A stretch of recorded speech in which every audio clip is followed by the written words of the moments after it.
brought to you by Silver Pumps. Top quality और consistent performance के लिए सिर्फ सिल्वर पंप नाम याद रखना।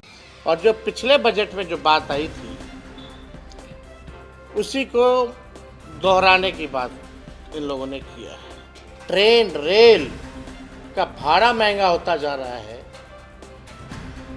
इसमें कहीं कोई राहत नहीं, बढ़िया लग सकता है, उसको लेकर के कोई बात नहीं है। बजट चल रहा था और देखना मेरा ज़रूरी भी है, क्योंकि मुझे पता था कि आप लोग ज़रूर इस विषय में आप सब लोग पूछेंगे। बिहार को हमेशा से मोदी सरकार ने ठगने का काम किया है, डबल इंजन की सरकार ने ठगने का काम किया है। विशेष पैकेज की बात तो कहीं नहीं, विशेष राज्य का दर्जा पता नहीं अब मिलेगा कि नहीं मिलेगा, इन्होंने तो पहले ही मना कर दिया। लेकिन चुनाव में तो बहुत ऊंची ऊंची बातें की जाती है, बड़ी बड़ी बातें की जाती है, जुमलेबाजी होती है। जो आज का बजट है, बिहार के साथ कहीं ना कहीं से खिलवाड़ किया जा रहा है, सौतेला व्यवहार किया जा रहा है। और जो पिछले बजट में जो बात आई थी उसी को दोहराने की बात इन लोगों ने किया है। ये बजट मेरा मानना है गांव, ग्रामीण और गरीब विरोधी। उसका बजट एलोकेशन कितना होगा कहीं कोई जिक्र नहीं, केवल जुमला और हवाबाजी। बीटा का हम लोग जब कैबिनेट थे तभी हम लोगों ने 15 में जब सरकार में आए थे तभी बीटा के लिए हम लोगों ने अतिरिक्त ज़मीन लैंड ऑक्यूपाइड करके हम लोगों ने अथॉरिटी को, एयरपोर्ट अथॉरिटी को दिया। अब तक उसका काम शुरू नहीं हुआ है। तो ये केवल जुमलेबाजी। ट्रेन रेल का भाड़ा महंगा होता जा रहा है, इसमें कहीं कोई राहत नहीं। पहले जब बजट आता था तो रेलवे का अलग आता था, अब तो रेलवे को ख़त्म ही कर दिया गया। और हाजीपुर तो सेंटर रहा है इस चीज़ का, आप लोग सब लोग जानते हैं। लोग इच्छुक होते थे कि भाड़ा कम होगा कि बढ़ेगा, कौन सी नई गाड़ी मिलेगी, कहाँ हॉल्ट होगा, कौन सा नया ट्रेन चालू होगा, कहाँ गया वो सब। तो देखिए, ना बिहार को कुछ मिला है, ना ये देना चाहते हैं। ये केवल जुमलेबाजी है। और बिहार का चुनाव आएगा तो मीठी मीठी बातें होंगी, लेकिन काम की बात नहीं होगी। बजट का मतलब नहीं तय कर पा रहे हैं, जो अनाउंस कर रहे हैं, घोषणा खाली कर रहे हैं। ये तो वही पुरानी बात है। पुराने जो बजट में जो घोषणा इन्होंने किया था कि बिहार को इन्होंने कहा था कि पैकेज देंगे 59,000 करोड़ का, पहले उसका तो हिसाब दे दें, कहाँ गए 59,000 करोड़।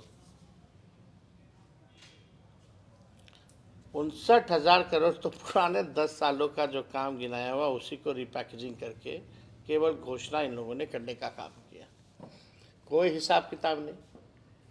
अब कोई भी चीज़ बनाना है, करना है, तो उसका बजट तय होता है कि नहीं होता। यहाँ तो कोई बजट तय नहीं है एयरपोर्ट का, ग्रीनफील्ड का। लैंड अक्वायर करना पड़ेगा ग्रीनफील्ड के लिए, उसका समझिए कि कितना दाम होगा, किसानों को कितने मूल्य में वो दाम दिया जाएगा, कुछ तय नहीं है। तो ये पूरा बजट जो है सौतेला व्यवहार बिहार के साथ, बल्कि बिहार के जो मंत्री है, केंद्र मंत्री, और देखिए चंद्रबाबू नायडू 1 लाख से ज़्यादा का पैकेज भारत सरकार चल रही है। मुख्यमंत्री हमारे अचेता अवस्था में है, ताली पीट रहे हैं। क्या हो गया है भाई। अब बिहार की विशेष राज्य के दर्जा बोलते थे पद यात्रा करेंगे, अब कब करेंगे, अब तो देने। तो हम लोग जो है इस बजट जो है केवल खोखला ही इन लोगों ने किया है।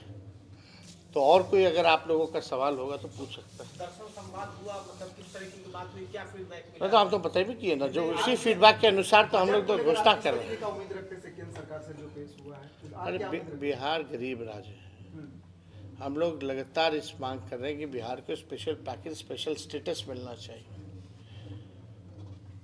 बिहार एक यहाँ एग्रो बेस्ड इंडस्ट्री बढ़िया लग सकता है, उसको लेकर के कोई बातें नहीं है। बिहार में कारखाना पलायन कैसे रोकेंगे, कारखाने कैसे लगेंगे, इन्वेस्टमेंट क्या है। सब तो मोदी जी ने गुजरात को दिया, बिहार को क्या दिया। सब कुछ गुजरात में, सब कुछ गुजरात में, बिहार को ठेंगा। यही काम किया मोदी जी। कोई नया काम बताइए। और यहाँ हाजीपुर की जाम की समस्या तो आप देख ही रहे, लगातार बहुत बड़ी समस्या है। आप हाजीपुर में है अभी, हाजीपुर चिराग पासवान जी का क्षेत्र है। पशुपति पारस आजकल आप लोगों से काफी नजदीक आ गए हैं, किस तरह के अरे भाई, पुराना पारिवारिक संबंध आदरणीय रामविलास जी से, पशुपति पारस जी से हमारे पिताजी का तो रहा ही है भाई। सब लोग समाजवादी नेता लोग रहे हैं। जब ऐसी कोई बात आएगी तो जरूर खुल करके आप लोगों से बात की जाएगी। कोई छुपाने वाली बात थोड़ी होती है ये सब। प्रगति यात्रा में लगभग, प्रगति यात्रा में हर दुर्गति यात्रा कहिए, प्रगति यात्रा कहाँ कह रहे हैं।